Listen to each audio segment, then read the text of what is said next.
Hola, ¿qué tal a todos? Buenas tardes. Hoy tenemos la presencia de Sylvain. Él es un investigador del CIAT. Está trabajando actualmente en el desarrollo de un sistema de información que es en línea con la intención de capturar datos de los campos de los productores, pero al mismo tiempo procesar los datos y hacer análisis para entregarle al productor informes personalizados o por grupo, con el objetivo de detectar fechas productivas, generar información específica por sitio. Él tiene estudios de maestría en agronomía con especialización en sistemas productivos sustentables por AgroParis-Tech en Francia.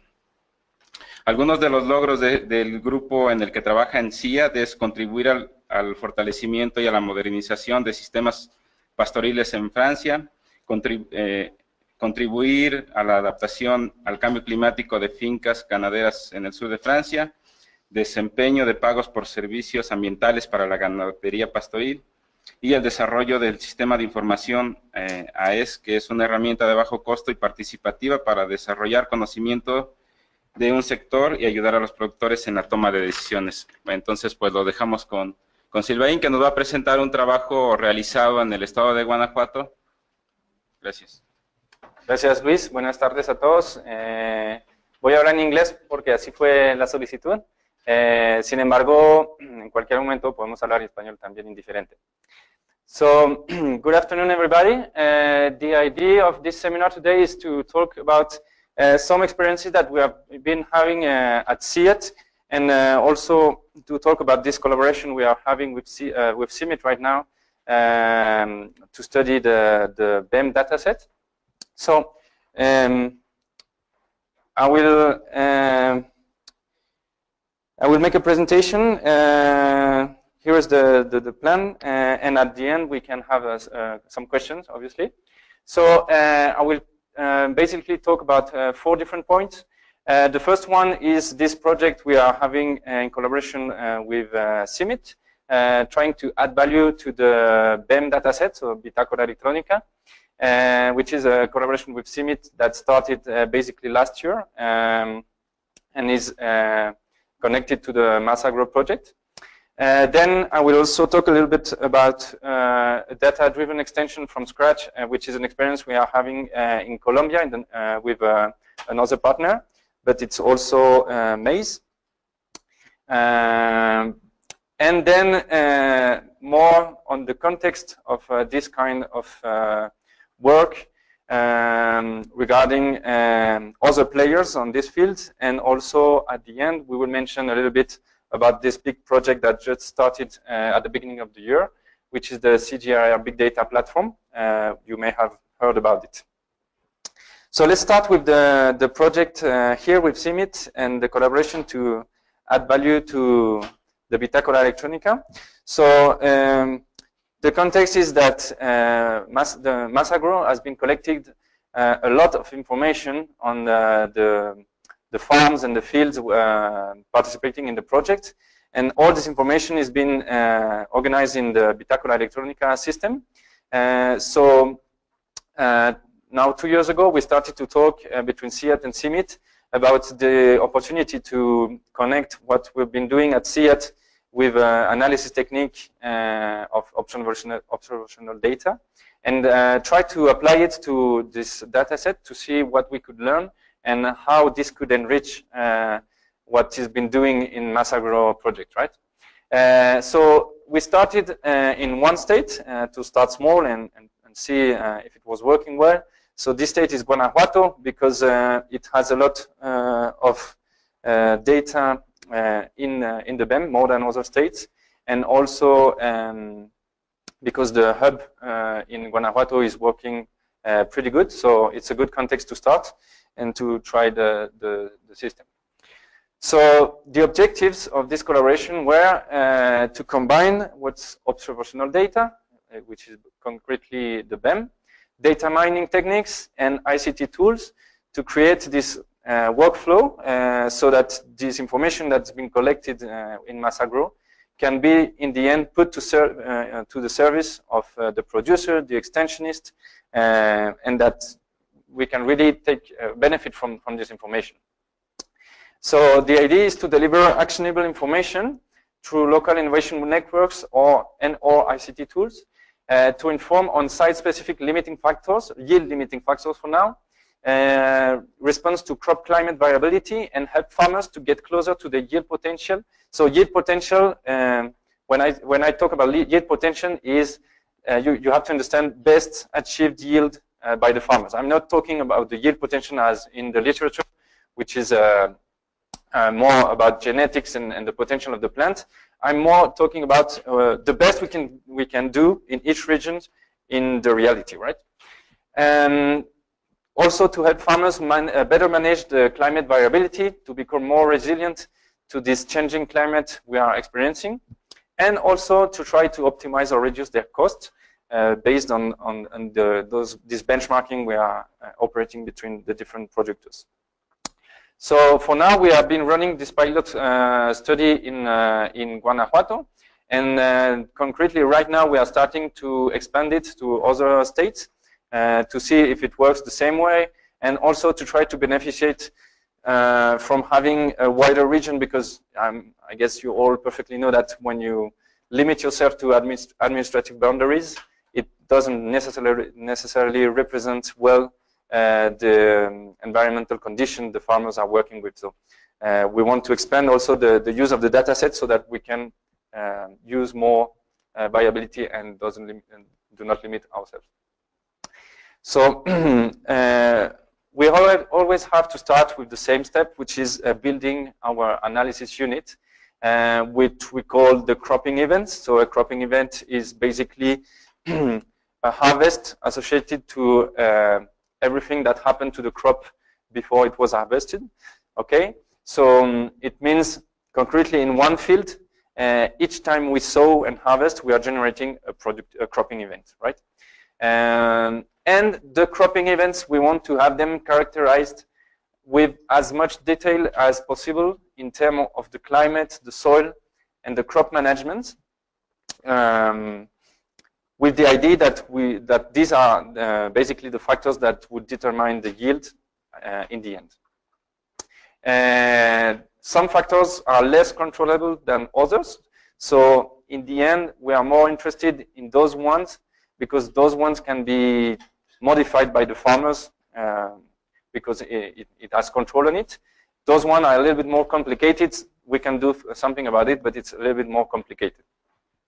So it means when we start to do this work, which is actually the longest step in the workflow, where we start to look for information that would allow us to characterize each of the cropping events we have in the source data set, the BEM, to combine the data set and to perform these characterizations as good as we can.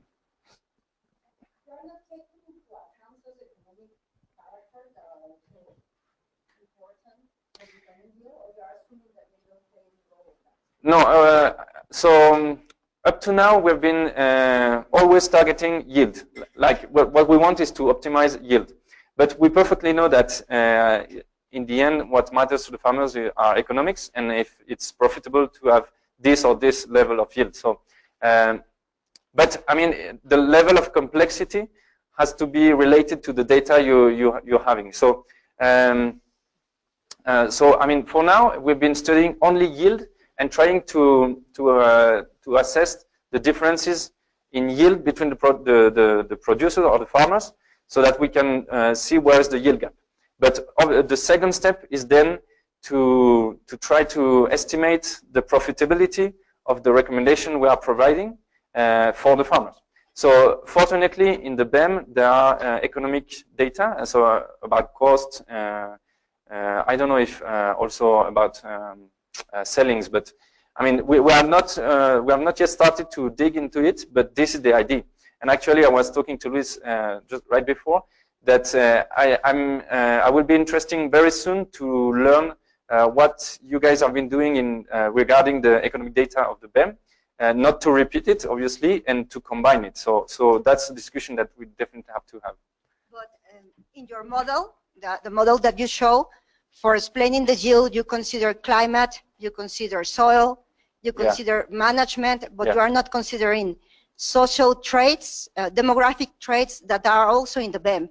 So in your model, you are excluding the social from the geo explanation for saying. For now, it's a very technical point of view, but we know it has limitation. But you know, it's very how to say that, very time consuming and very complex to dig into this data and to combine it. So you have to start with a small objective and then to combine it. But this is something that is really clear, and this is something we will have to do.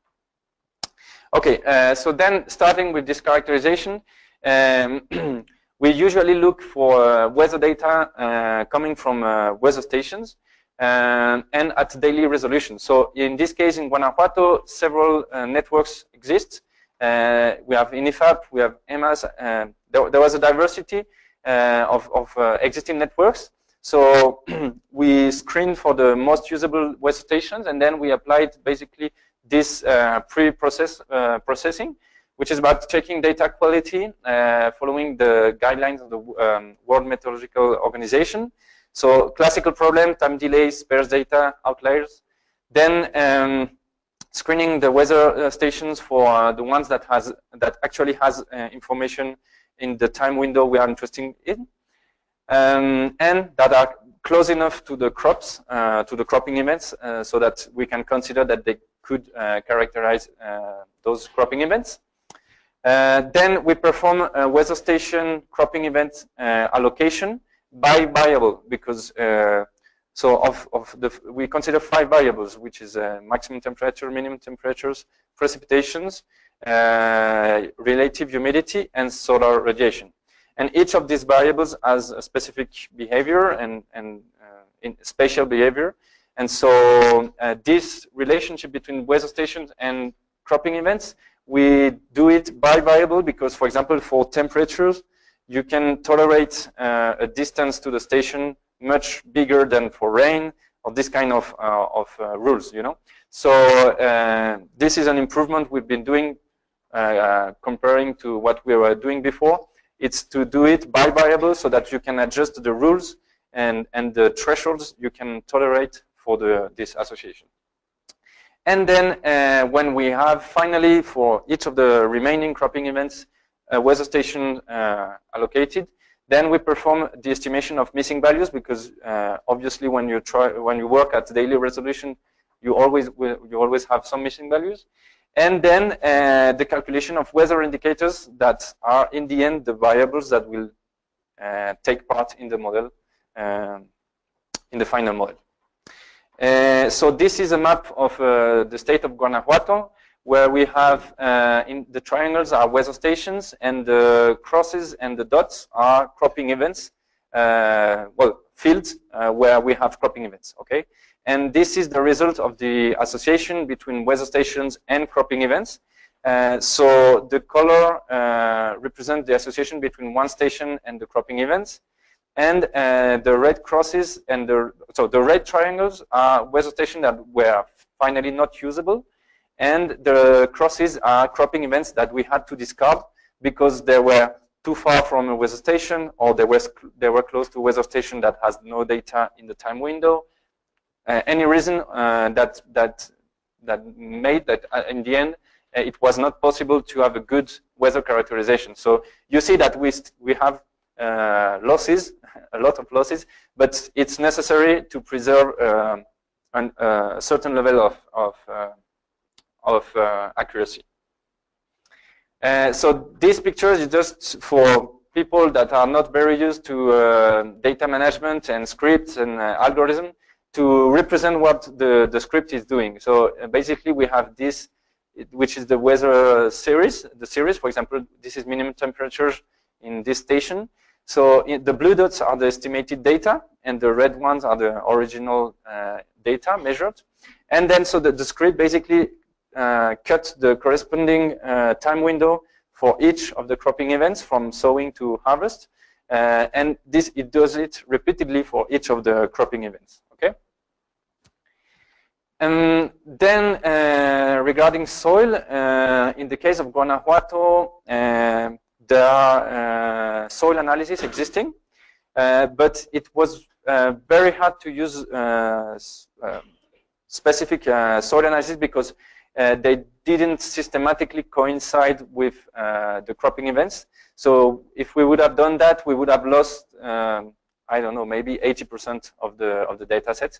So we found a different workaround, which was using the soil map of Energy, which has the advantage that it covers the whole state, and it's a shapefile, so you will get the data for each of the dots. The drawback is that this map just gives you the soil class of the polygon, but it doesn't have a lot of attributes. Like I would like to have the effective depth, organic matter content of the soil, texture, this kind of variables. The map doesn't provide this, so I will just have what I call a proxy variable, which is I just know the soil class, and then later on I have to find a way to get in deeper detail with additional data source. Okay, but at least this already gives us a good idea of the variability of soils in the department, in the state. Sorry. The management information comes out of the BEM, obviously, because it's a very, very complete data set. We have data about the cropping system, the rotation, the cultivar and the seed treatments, sowing density, land preparation. Well, I guess most of you already know this data set somehow. And obviously we have our output variable, which is for now yield in kilograms per hectare. And so when you work with this data set, then you have also any way to take some decisions, because at some point you also have missing data. So the decision we made for this analysis is that we looked for a compromise so that in the end the proportion of missing values is maximum 30% for each of the variables, because then the model we will use it has the capacity to estimate those missing values. But we know that estimations are not information, at least are not as good as original one. So this is the limit we put, so that we would not discard that many cropping events, but at the same time we would not just work with estimations. And for now, the fertilization and application of different pesticides and so on are taken into account as accounting. Later on, we'll go deeper in detail also.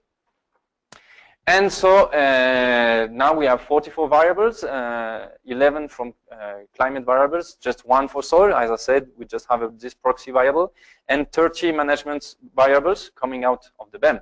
So the very question is where to begin, and it's interesting because this is also the question a farmer usually asks himself. I mean, how should I prioritize my action? No?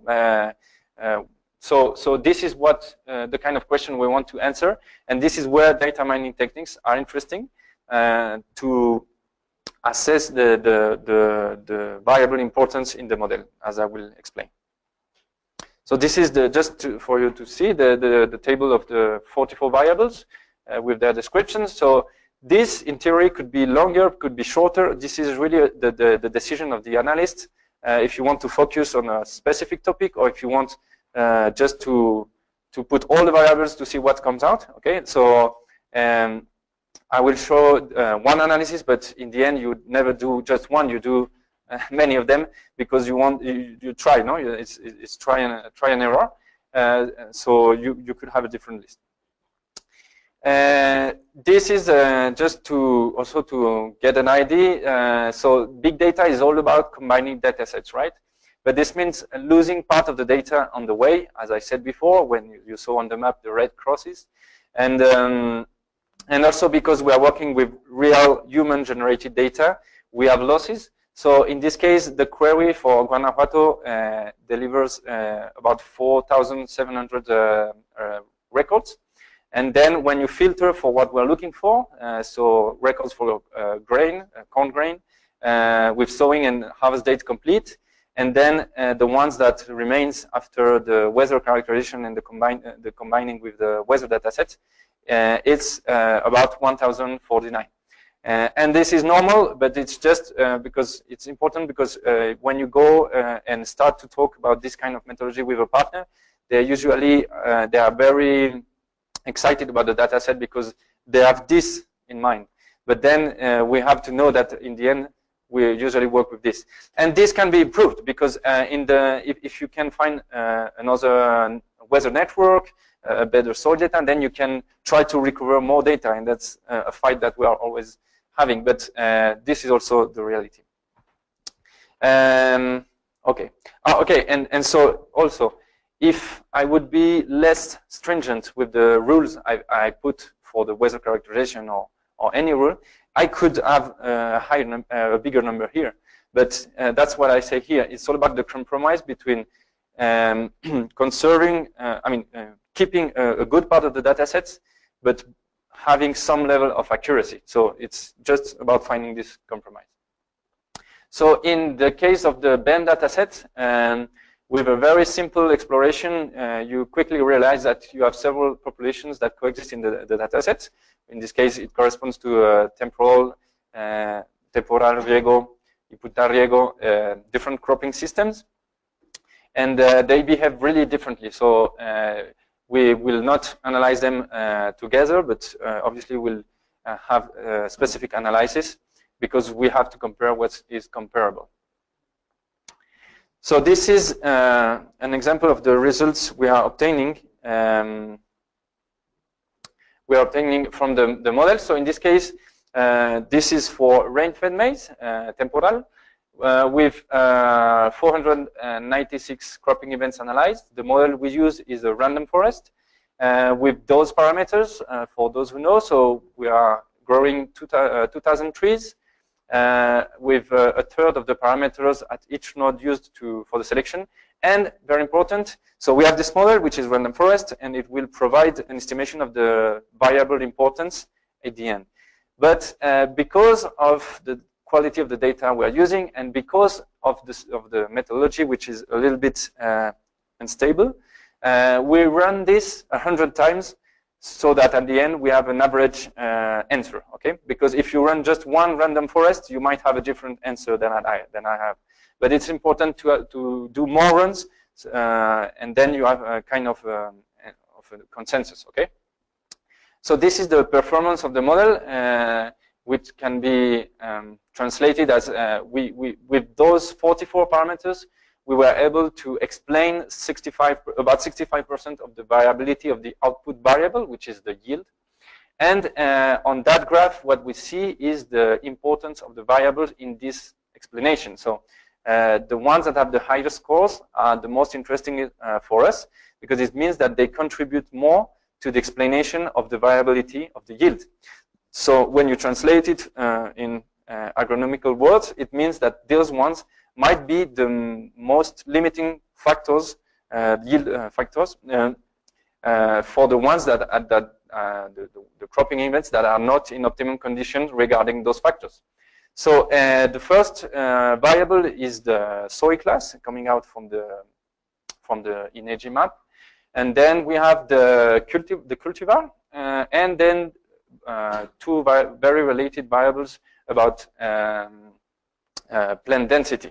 Okay, so the soil class, as I said, it's interesting, but at the same time, it's not that interesting because I don't know why this or that soil class is influencing positively or negatively on the yield, because I don't have the attributes. But so it means I definitely have to dig deeper in the soil topic. And actually, this is an open question. We've been looking for better data to complete this map. So if anybody in the room or the ones that are connected have any suggestion of any additional data set that we can use to go deeper in this topic, that would be helpful. Then the cultivar. So on that graph, it's a little bit small, but here you have the names of the different cultivars that were registered in the data set. And this is the mean effect on the output. So the ones that are going to the right have a positive effect comparing to the mean of the output, and on the other side, the contrary. So, and the intensity of the color is related to the amount of data that are supporting this result, okay? So, for example, this one is very interesting because we see that the cultivars criollo, they have a negative effect comparing to the mean, and there is a lot of them. So this is definitely something we want to study more because it suggests that many farmers are losing opportunity of getting better yields just because they are still using this kind of material, okay? Cafime, Celaya are having negative effect. So this is a first level of information. Then this is just the descriptive analysis of sowing density, where you can see the individual cropping events. This is the sowing density and the yield. And so there is a very clear trend that's represented by this smoothing here. And this one very related to the former one, which is the distance between plants on a row. And what is interesting is that you can see so that this variable is important, and it's actuating this way. So then you can start looking for some thresholds and to define, for example, what's happening with all those guys here. Why are they so low? They might have a very good reason, okay? Because this is just data analysis. But then some of them might be able to raise this a little bit to try to move higher and to improve the average of the whole group.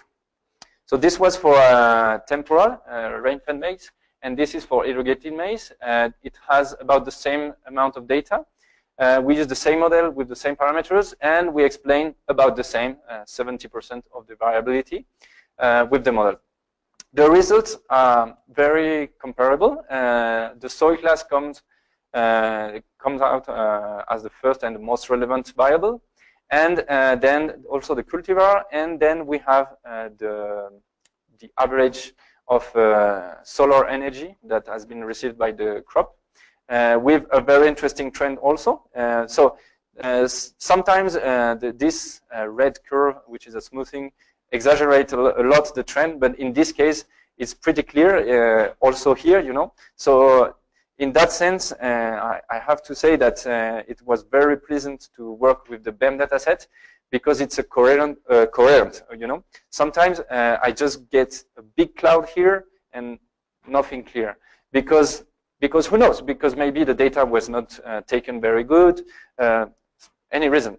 But when you have this kind of signals, then you are more confident that there is something in the data that we can use because it's pretty clear, okay? So, okay, and so also very important plant density, which is interesting because this one we can really act on it and we can change the decision that are taking the producers to try to raise it a little bit, okay? So then when I have this kind of results, what I do is that I go back to the data set and I say, okay, I'm interested in those guys here, they are too low. I want to know what's happening with them. Also here and there, those ones, in the former one, those ones. I want to see those ones, and I want to see those ones. Because those points correspond to the ones that might have the best potential to raise their yield, because they are very low, and they are also, let's say, using suboptimal management, okay? So I go back to the data set targeting the low-hanging fruits on the yield gap tree, I say it. So for rain-fed, for irrigated, so basically I go back to my data set with this kind of insights and rules that I obtained from the model, and I can get the list of the ID and then the producer and all the data to spot the one that we should visit first, and maybe the one that require the most attention from the extensionist of the project, because they have a big potential and we have to know what's happening, okay? Okay, so conclusions about this exercise. The models have shown a very good explanation levels, above 65%. Believe me, I also have a much lower performance usually with observational datasets. It's very interesting in this case. So it means the data is coherent, and that that the set of predictors does allow to understand the phenomenon we are studying for now, which is the yield, just the yield. There are strong signals for soil, plant density, and variety. So these are the topics that we should, let's say, dedicate more attention and first. And the analysis allows to spot the least performers, so as to prioritize the action of the technicians. Okay. So this was the analysis to try to detect the yield limiting factors. With the same data sets and the same construction, we can do more. We can also try to study the weather patterns. So the idea is basically the one you can read here. If I know what crop management has been successful in the past under each specific weather patterns, I'm prepared to deal with them again when they will occur again, and they will. So it means we are learning from the past, thanks to this data set, and anticipating what will happen because, yes, there is climate variability. Yes, we understand less and less the climate. But, I mean, in Guanajuato, the climate is moving, but it's still the one we have been experiencing. So what I mean is that what has been occurring in the last 7 years will happen again at some point. New situation will also happen, but we can definitely learn. So 2 steps. First, I need to build the library of weather patterns that are occurring in each state or each region that I'm studying. And then I dig into each to identify the best combination of practices to come out with a recommendation. So in this case of Guanajuato, the same data set with 146 events from 2012, to 2015. So we have 4 different years with data. And we have 33 weather stations. So if I do the basic multiplication, I might have 132 different weather patterns, okay? But many of them are similar, and I can group them. I can cluster them. So I perform a very classical clustering analysis, hierarchical clustering analysis, but the only difference is that I'm using a specific distance that allow me to use the 5 weather series, daily weather series, as features for the clustering. So I'm not using flat variables, but I'm using a curve, and this is how I can classify the different events. So as a result, I obtain, in this case, I choose to have 10 groups based on this inertia histogram. And here is the detail of how the cropping events distribute between the 10 groups. So we have rain-fed and rain-fed, irrigated, and the number of events in each group, and the average yield in each of the groups. Okay. And this is also a visualization of the result. So as I said, I'm working with patterns. Okay. This is how I classify my cropping events. And so here I have the average pattern representing each of the 10 groups. You have the 10 groups here. And they have been smoothed because with the daily resolution, it's very chaotic, so you cannot see that much. So here you have, for example, the case of solar radiation and how each group behaved. So the groups the weather patterns are about between 150 and 200 days long. This is the length of the crop cycle, okay? And for each of the variables. Look at rain, for example. This is one of the most interesting factors. This is the accumulation curve of rain, of precipitation along the time for each of the different groups.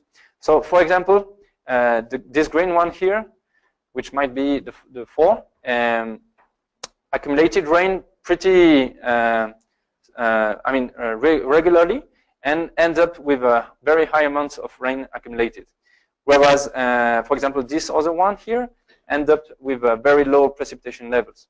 And then if you compare, for example, groups that end up with a similar precipitation level, it's also interesting to see how they accumulated the precipitation in the time. For example, if you compare this one here and this one here, it means that at the beginning of the crop, here there were a little bit of drought, and here there was much more water. Okay, so it means that the condition and the situation for each of the crop was different, and that's what the plant actually experienced in the field. So then we can look at the average yields of the different groups and splitting by irrigated and temporal, irrigated and rain-fed, obviously. So here, for example, in this group, which is the number 8, I think, we have a difference. We always have different because the cropping system are different.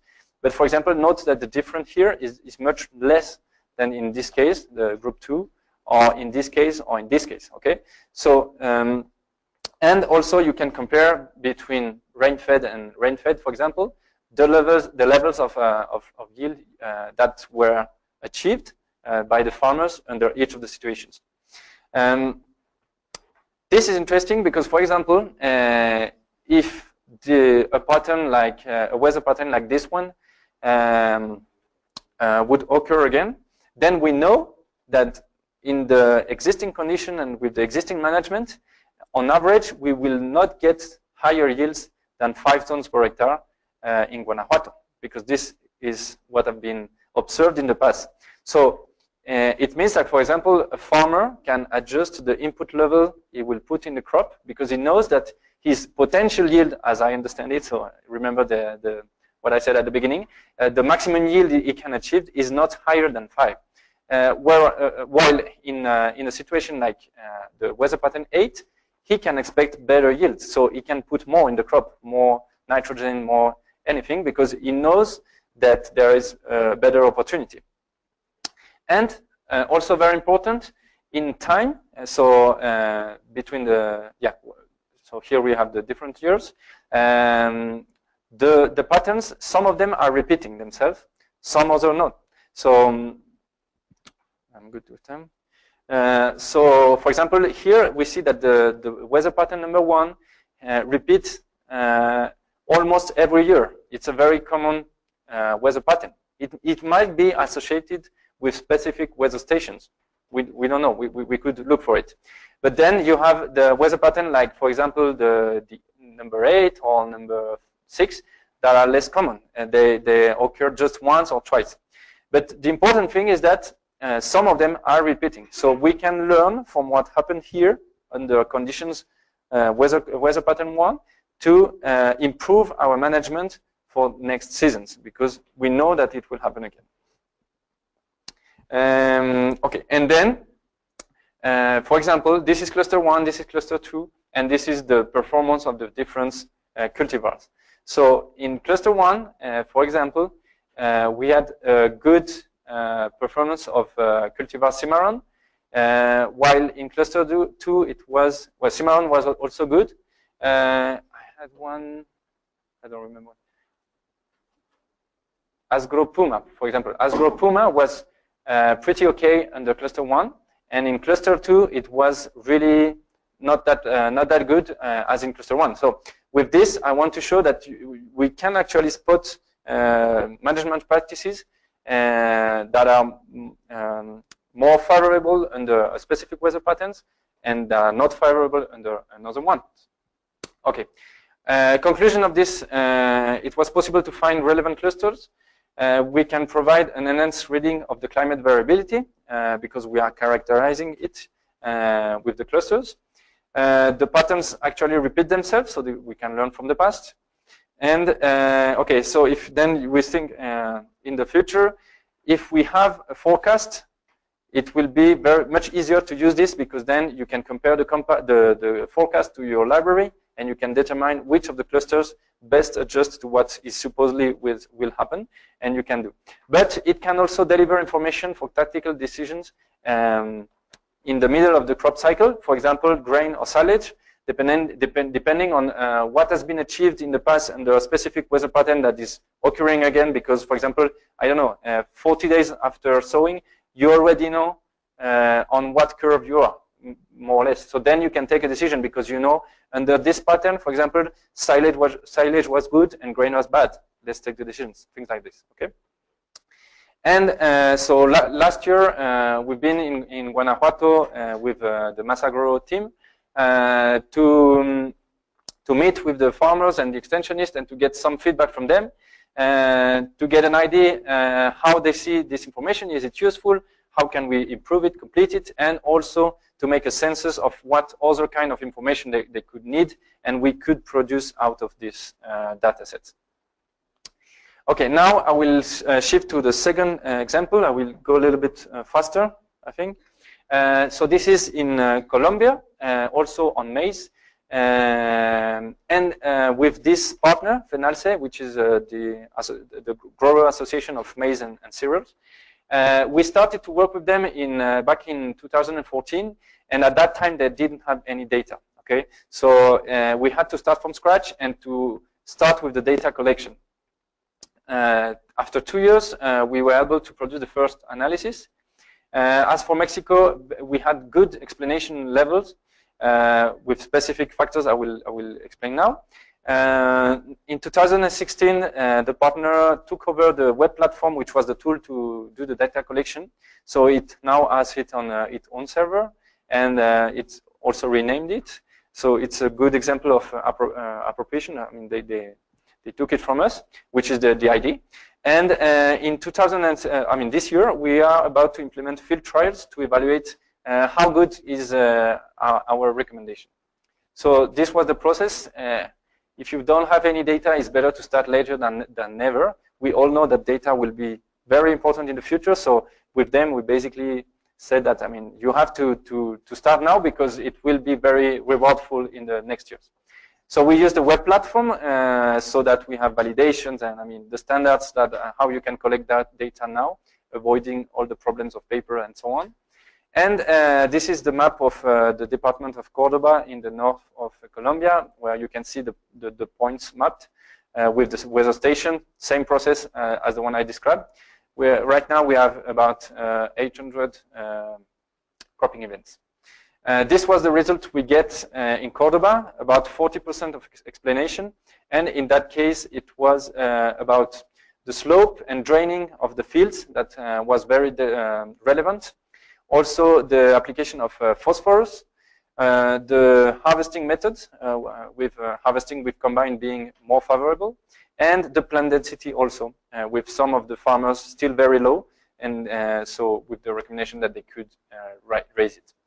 So this was translated into checkpoints, as they put it in FENALCE. So basically 5 checkpoints that were added to the list of the checkpoints they already had from traditional agronomic advice. So prefer fields with slope above 2 grades. If there is no runoff, consider draining. So this is hard to implement, but I mean, if somebody is growing maize again and again all the years, he could consider it. Apply at least 24 kilogram equivalent phosphorus. Harvest with combine, and target plant density after 20 days above 65,000. And the same, if I go back to my data set, I can produce an estimation of the impact I could have, because if you compare the groups of cropping events or farmers, the ones that are not doing anything of this, the ones that are doing part of this, and the ones that are doing all of this, then you see that on the yield distribution, they start to differentiate themselves. And you can see the gap between the average of each group. So then you can have an estimation of what you could expect. It will not be like this, but I mean, at least you have an idea of the order of magnitude that you can have by changing those 5 practices. And so this year, does it work with real maize? We are trying to test that this year with a very simple design in the field of the farmers that are taking part in the project.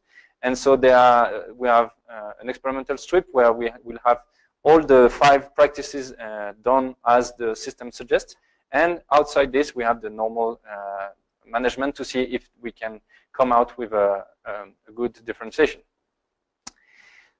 This was the second example, just for you to see that we are doing very similar things in different contexts, and we are coming out with a result as well. And this one is interesting because we really started from scratch, and in the matter of 3 years, we already have something usable.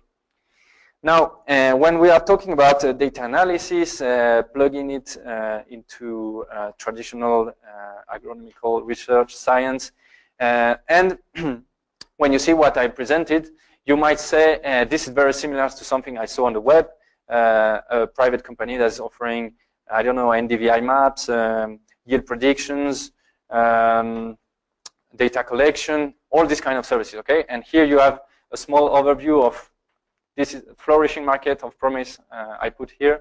But it needs more transparency because, well, actually in CIAT, the head of the agrobiodiversity department, which is Joe Tomei, you might know him, is very fond of sending me this kind of web pages saying, hey, what's different with what you're doing? And there are a lot of them. And all of them are very similar, and they are very pretty, and you have just one page, and you cannot see how they are doing what they pretend they are doing. And this is very important because those big data analysis that are taking off and that are entering many fields, we have to understand what's been doing, how robust are the algorithms, because otherwise it's very easy to come up with something, but something that won't work. And it's also important because you, I guess, all know also that when you come to a farmer with a new solution, it's very hard for him to trust you. And if you do a mistake, then for the next 2 or 5 years, it will be very hard for you and your colleagues to come up with something new again. So what my point is that it's important that we develop this topic and this culture inside the CG and with our partners so that we can be critic about what we see, and also we can differentiate ourselves. Because, for example, this one is very strong. This one is in the US, and there are many farmers. Analytics are good. This one is very good. Those other ones just came out last year. We don't know. And even if you call them, sometimes it's hard to get really strong information. They don't have publications. They don't have nothing to support. Okay, so it's very important to know that we are not the only ones doing this, but what is our difference? Okay, so what are we doing different, and why should the CG care about it? So first, by partnering with agricultural organizations, we can foster democratization, because this is not for all farmers. You have to pay. You have to, well, if you want to have this service and pay it, you have to have a certain profitability on the farm. I mean, this is a service, a commercial service, so you can buy it, but not all the farmers and smallholders can have access to it. So our challenge is how to include the smallholders in this revolution.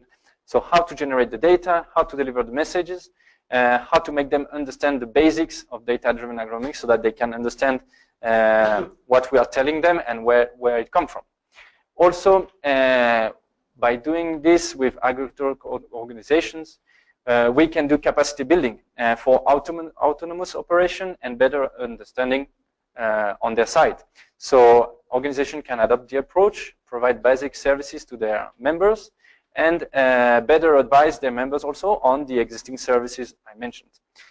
This, we have achieved it with at least 3 organizations in Colombia. FENALCE is one of them. So the organization ends up hiring a statistician, I mean a small team that would run the analysis, and then all the extensionists, they benefit from the result and they take them to the field. But also, data mining can generate new inputs for research with a very fine characterization of the viability of the environmental conditions for site-specific breeding, more accurate breeding or also recommendation, feedback, which is basically monitoring from real farms on the performance of scientific outputs or products, techniques, cultivar inputs. We can now get, a picture back from the real context of how good what we are offering is performing. Actually, private companies do the same. They put sensors on their products so that they can get information back and they can improve their products.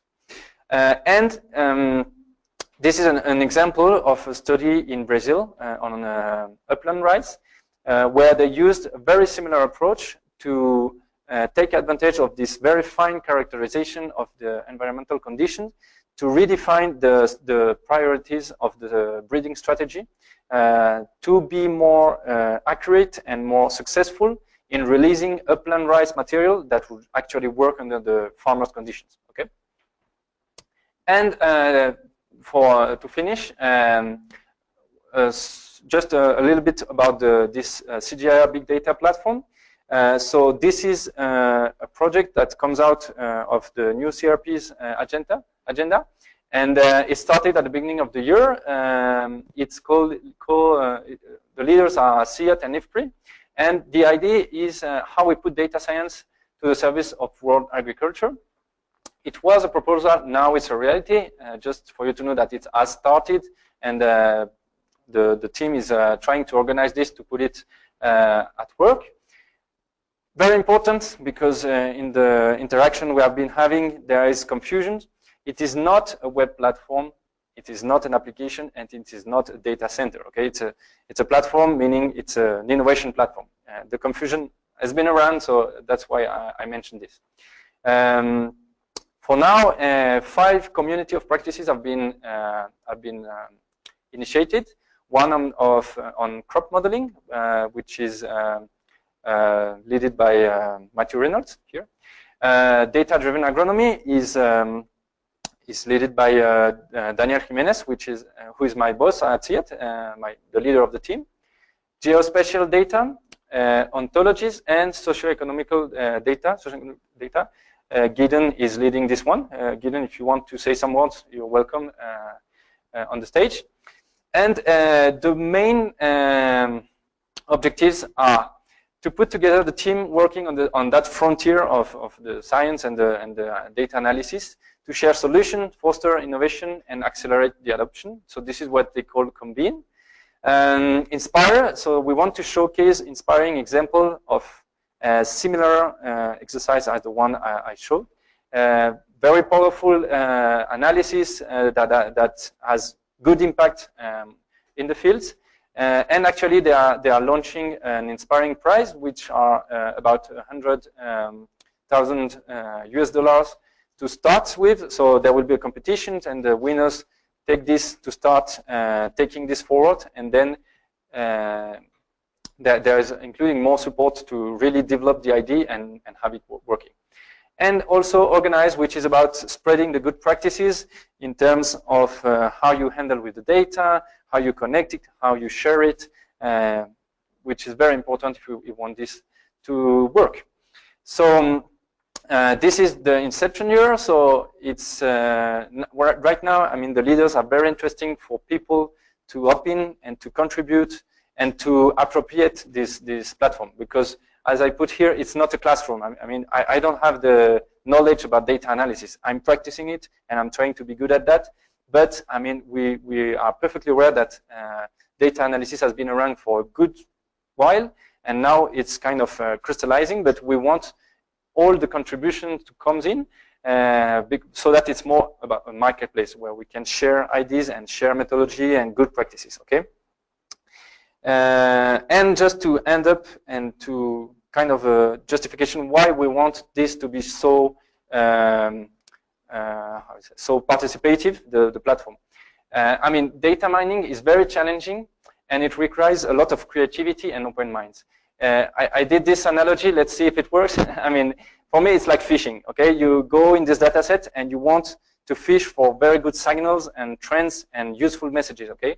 But you do not necessarily know what you're looking for, because you do not know what there is in the data set. Okay, so concretely, it means that, for example, I chose to use those 44 variables, and they could be my fish hooks. Okay, but I might have forget a very important one that would have allowed me to get a very good fish, but I didn't think of it. Okay, so that's where we need to be many of us. I mean, one analyst would not do the best analysis. We need to have a good interaction with extensionists, technicians, researchers, farmers, so that those ideas of what kind of fish hooks, of boats, of wire we can use to fish for those signals, they can come and come together, and so then we can guarantee that really we took the best of the data set because we had all the expertise that was needed, okay? So this is why the platform is very important and could be very useful, because then we can kind of widen the scope of what we're doing. And this is it for now, my presentation. I think we are okay with the time. Yes? If there are some questions in English or in Spanish, they are welcome. Well, thanks a lot for your presentation. I was wondering if you guys are running some sort of data curation.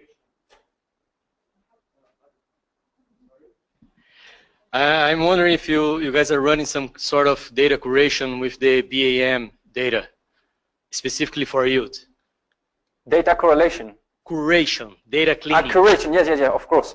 So I didn't put slides on it, but yes, I mean, BAM dataset is very complete, it's very big, but as I said, we have missing data, we have, I mean, all the classical problems, we have them, problems of how they spell the categories, units, internal coherence. So yes, we had to do this.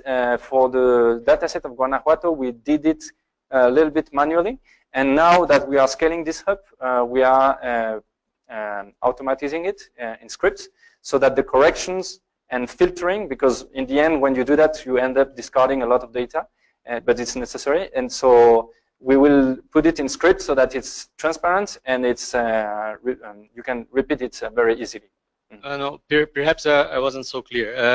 I mean more specifically on yield information, for instance, okay. Because yield is your response variable, right? Yeah. And I saw on your histograms that you can achieve even, like you have information of even 20 tons per hectare of yield.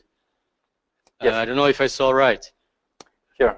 Is that an outlier or not? Is that included in your data so actually, analysis or not? We put the threshold here. And this was a discussion also with the extensionist and the people from Guanajuato, because we had more of them up to 50 and more and more. And so the problem is that the same happens with climate data. For example, if I have a temperature that is very bizarre regarding the Siri, I can cut it out and say it's an outlier. But what if it was true? What if it was a very specific event, extreme event, and I'm interested in that? So this is also always the dilemma where I cut and if I'm doing good. So in this case, I agree. I would like to see this this field, but this was the agreement we had with the technicians of Guanajuato that it might be reasonable to cut here and anyway the main data set is here, you know, so it's still good. But yeah, so in the data curation, we have to do this for yield and for all the other variables. Yeah. And I don't like this step because you're basically taking a decisions on what is true and what is not. And it's very hard to do. And this is where, again, you need to have a very good interaction with the people who took the data, the ones that are very that have a good experience in the region, to determine what could be true, what could not be true, and what's. Okay, thanks. And regarding the weather data, you said, well, weather station information is about 5 variables, right? Mean, maximum, average temperature.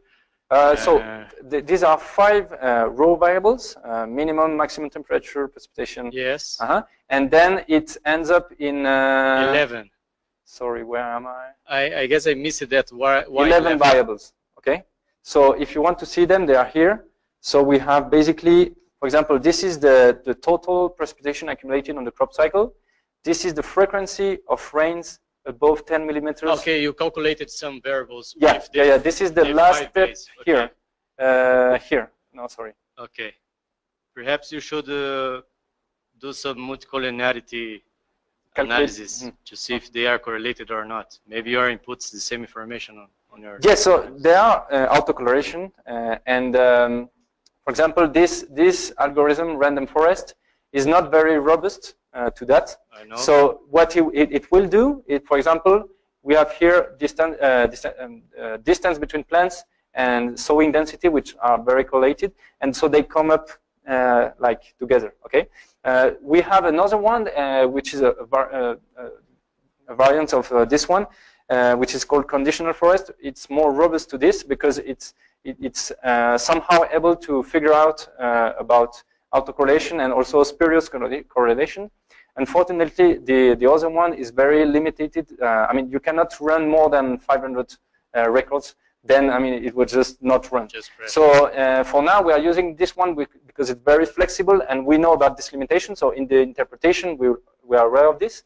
But we are still looking for different methodologies that might allow us to deal with a lot of data and having the robustness of the conditional forest. Different machine learning, right? And sorry, two more.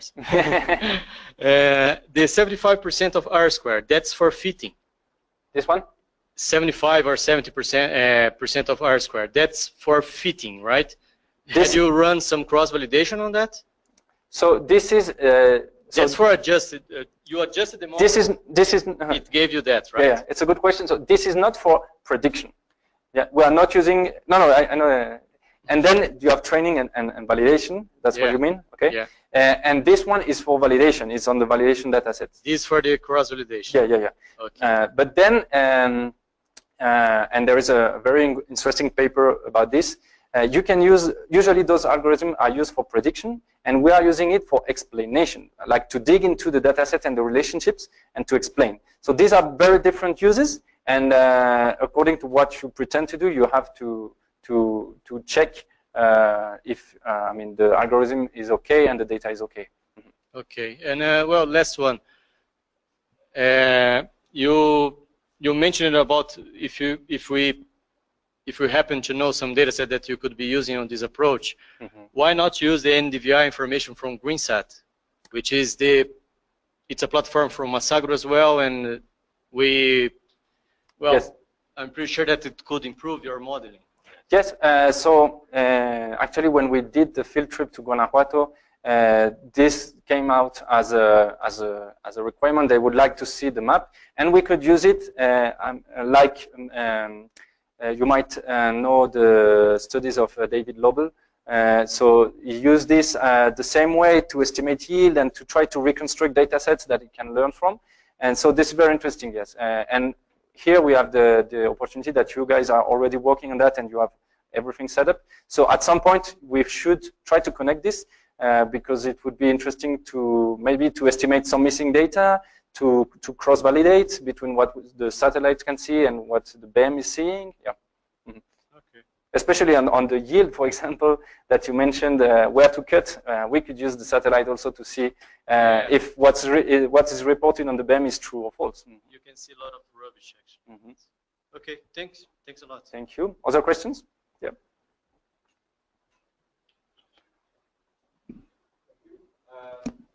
About that graph, I was wondering if the bottom part of the graph is also informative. If you see, for example, uso de biofertilizantes has a low importance, can we then conclude that it does not impact yield? Yes, you're right. Actually, so you always focus on those ones because they are the most important ones, but sometimes you will get something like this, for example.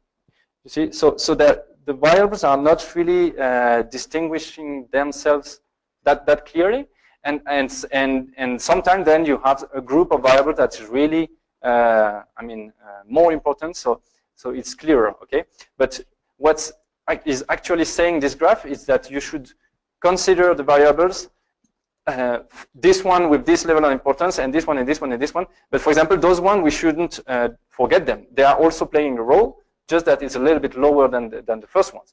And as you say, those ones, it suggests that indeed those are not really defining. So it might be because it's not important at all for the yield, but it would be bizarre, or because the farmers are doing it right already. Because the limiting factors, you always see the ones that are doing wrong, because it's the one that comes out because it's very limiting. The ones that are already managing well, it should come out here because it's not differentiating the producer at all. Well, for example, for biofertilizantes, would it be possible to get from the data in the BEM approve if it has an effect or not. Yeah, more like. I mean, when you're interested in one specific variable, then you can indeed split the data set between the ones that use, the one that doesn't use, and then perform another kind of traditional statistical analysis to see if it has some weight. But here, very important, the conclusion is not that biofertilizantes are not important. It's just that it's not making the difference between the producer. And as I said, it might be because they are using it well. I mean, the ones that are requiring it, they are using it, and the ones that doesn't require them and they are not using it. Okay, but yeah, that would be a false conclusion to say all of this is useless. Let's stop any kind of activity. No. It's more than we could say. All of this is good. Let's adjust this to move forward. Yes.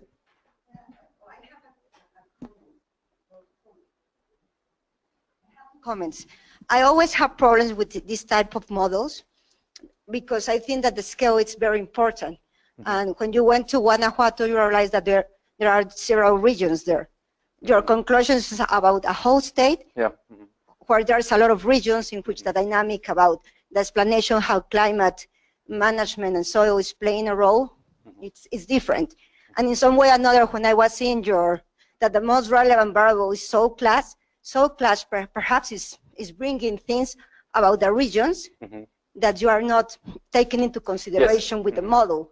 So I was wondering if you can run this model with less observations for considering the regional level. Yeah, so actually my strategy would be to run them with more data because as you said, this administrative boundary that we've been using of Guanajuato is not interesting at all when you are talking about agriculture. And indeed, the north of Guanajuato is a different story from the south. So what we are about to do now is to widen and to use the data from Quejerato and the other states, surrounding states, and try to put this all in one same group, and then to do a pre-clustering or try to differentiate based on soil and climate, to differentiate between those regions that would surely be across different states, because we want, I mean, as you said, to analyze things that are comparable. So hopefully the north of Guanajuato will be treated jointly with another region, I don't know the states yet, but that have the same environmental conditions, and this will be my new subset that I will analyze separately. Because obviously, if you stick with the administrative boundary, you are comparing things that are different. So the idea now is to widen, to use the BEM on a wider scale, and to take advantage of this to combine regions that are the same regarding environmental conditions. Yeah, the detail, and you are going to Pacifico Sur, Oaxaca, that it's the other way around. One of the characteristics of Mexico is that it's very heterogeneous. There's macro regions, but there's also micro regions. And even in Guanajuato, as you are saying, there are different environments. So I think that the big challenge is how you run this analysis with not so many ends. So I'm wondering if this kind of analysis can play with not so many observations, because it's the microfragmentation of microenvironments, the ones that are making difference. And the other element is in a study that Iván Ortiz Monasterio did with this type of analysis. They realized that one year, one element was playing a key role on yield, and the other year, especially in rain-fed conditions, another variable was playing a key role. So I'm saying that perhaps if you are having different years, you have to also take into consideration that every year is going to be different. So there's a time scale and there's a spatial scale. Yes, that's a very good observation. Actually, that's the systems has to do, and that's the idea. So that, for example, you can do then a specific analysis for 2016 or 2016 grouped with other 3 similar years in the story, so that they are comparable. What's happening is that for now, the amount of information is not enough, because when you're doing that, you're splitting the data sets, okay?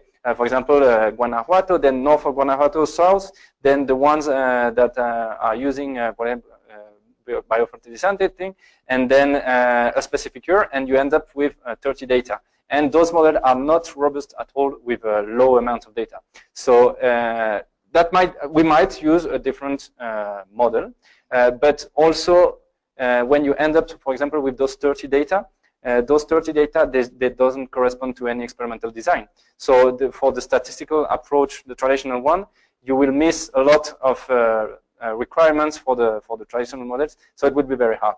But the idea is that with the year passing by and the BEM growing and growing the amount of information, hopefully then we will soon reach a level where we can actually split the data set the way you say, so to be more specific, to be more accurate, and still have enough data to do the analysis and so this will allow us to have very specific analysis and results for a specific year, for a specific region. And I think this, with Massagro, we have one of the best shots because you still have supposedly 4 years, I think, of the running project. Everything is set up, it's growing, it's accumulating information. So frankly, I never seen a project that has better chances to reach this level of having enough information to be able to do all the splits we would like to do. So for the pilot study, we use Guanajuato because it has enough data. But now we want to move forward and to start doing what you are suggesting. Eden? Yeah, let me just add to that. You're using data mining techniques, which are basically a fishing expedition. To go back to the analogy you made. So you're going into the data set, fishing, trying to catch something. And as you said, these techniques are really good if you don't know what you're fishing for, right? But in fact, you know what you're fishing for. You're fishing for yield, and moreover, you know that if we take the analogy of your fishing expedition, where you said, well, we could be fishing for swordfish, or trout, or for cod. Well, trout and cod and swordfish are in completely different environments. You know the environment. Yes, so you're using techniques which are very useful if you're clueless and you want to get information from a data set and you don't know what you're looking for, and you don't have an underlying knowledge, but you have underlying knowledge. You know what you're looking for, and moreover, you also have theoretical knowledge about how things are linked, and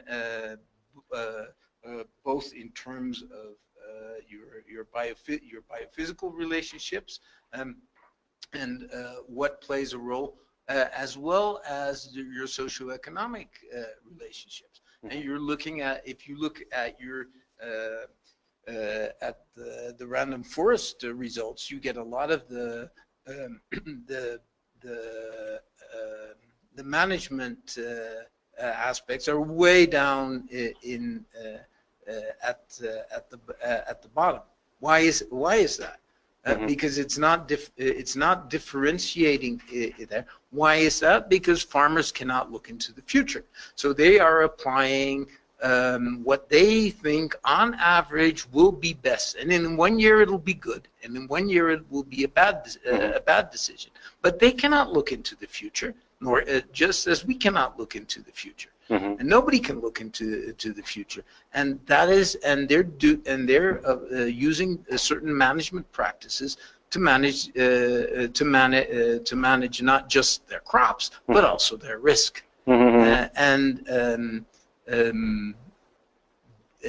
Using these data mining techniques basically ignores these facts. The fact that there a lot of these things are at the bottom is not just because people are doing things well. It's also because they're doing it for completely different reasons. So maybe to answer it, actually it's a mix between what we know we are fishing for, because as you said, there is a fair amount of previous knowledge that's been validated. So that's why, for example, I put variables about climate, about soil and management, because I know it will determine my yield at some point. But then also the idea of this is not to demonstrate, for example, that one factor has importance in explaining the yield, because the agronomy has done it very well, and it has been done already. The idea is that the result will be changing in each region. And so basically we are not discovering new things, but we are highlighting what is missing in the management in each specific region, and it will be different for the farmers to make, to produce better and more. And the hypothesis, the working hypothesis we're having is that basically we are just helping farmers learning from each other, because yes, they are doing the best they think they can each year, and obviously some year will be good and some year will be worse. But the hypothesis of this is that some farmers are still having a suboptimal management, and it's because of a lack of knowledge, because basically we are just bringing them knowledge, we are not bringing anything else. So what we want is just to help those ones, because if you see, and you could say this, I mean, for these guys here and these guys here, I'm not really helpful, because they already have a pretty good combination of management practices, and it allows them to produce well in their conditions. No? So these guys, to keep moving forward, they will require more science, more genetics, more different tools. But I'm interested in those ones and the ones here. I want them to reach the ones that are at the top, because as we are normally comparing cropping events in comparable context, we assume that they have the same potential regarding the environmental conditions. So then it's just about management. So I mean, the day that we don't have any farmers that are using suboptimal management anymore, then this is useless. But the reality, and especially with smallholders and in developing countries, and on different crops also that are less studied, the reality is that it's much more like this. I mean, the distribution is not even normal. Many of them are on the left side. So those ones, we want to help them to move at least to the middle, something like this. Other questions? Yeah. I was wondering, maybe there's not an answer, how this tool can help us to find, because in one point, if everything goes very well, all your farmers will be in a good yield. Somewhere here. Mm-hmm. How this tool can help us to identify what do we need to do the jump, to the step forward. To move forward. Yeah. How is possible to use this information to identify maybe it's not anymore the variety or the distance, or is something else that we have to work with? Really, I mean, the tool as we are using it for now is not useful to do what you're saying. I mean, to say hey, if you change the variety and I don't know what, then you will be here. We could try if we would use the same model for prediction, for example, to see what it would tell us in this range. But the reality is that we have very few information.